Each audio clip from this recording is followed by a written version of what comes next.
In this video, we are going to talk about leaning floor joists and what you might need to do to prevent them from leaning further than they already are. But before we do that, I want to provide you with an example of a floor framing system that was built correctly with mid-span blocks. In most leaning floor joists, these would be floor joists that are leaning to the left or the right, and I guess they could lean in a variety of different directions also, usually are not going to have any blocking in them. And you would need to check with your local building department to see what their codes are, because there are a variety of different codes on this. And for example, one of the methods we used to use was anything larger than 10 foot. Anything wider than 10 foot required a mid-span block.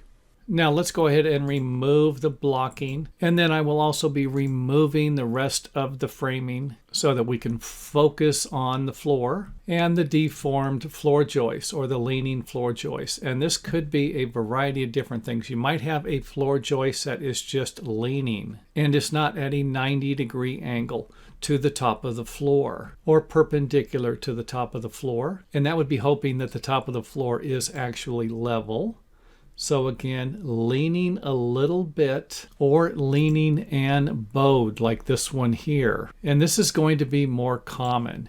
You're going to have a floor joist that is kind of bowing out and leaning over. And you might have a series of them. And my recommendation for this repair would be to remove the damaged floor joists and replace them with new ones that are nice and straight. And the reason for that is because often these joists will be sagging, they will be bowed, they will be twisted, cupped, you name it, and they usually cannot be straightened out. However, I will have to leave that up to you to figure out if you will be able to force them over with blocking or remove them. And if you can force them over by installing some mid-span blocks, then great. However, if you're just trying to prevent these joists from leaning further, then install the mid-span blocks or additional blocking and blocks at the ends if necessary, and hope for the best. And while installing the blocks, if you can move the leaning joist over a little bit by cutting the block a little longer, then do it. For example, if you're going to cut a block and you have something like this, then you could always cut this side here a little longer.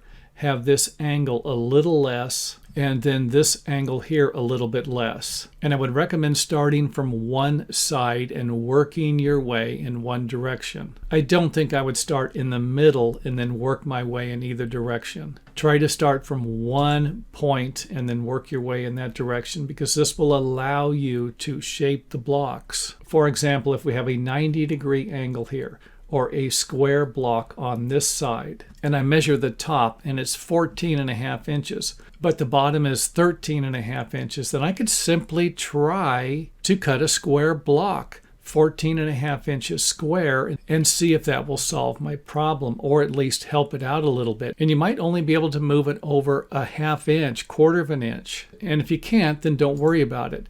All you're trying to do with this repair here is to prevent the joist from leaning further until you have enough money to fix the problem permanently. And another thing you might need to do will be to install more than one row of blocking. And hopefully this makes sense. If it does not, feel free to leave any questions you have in the comment area, and I will answer them as soon as possible.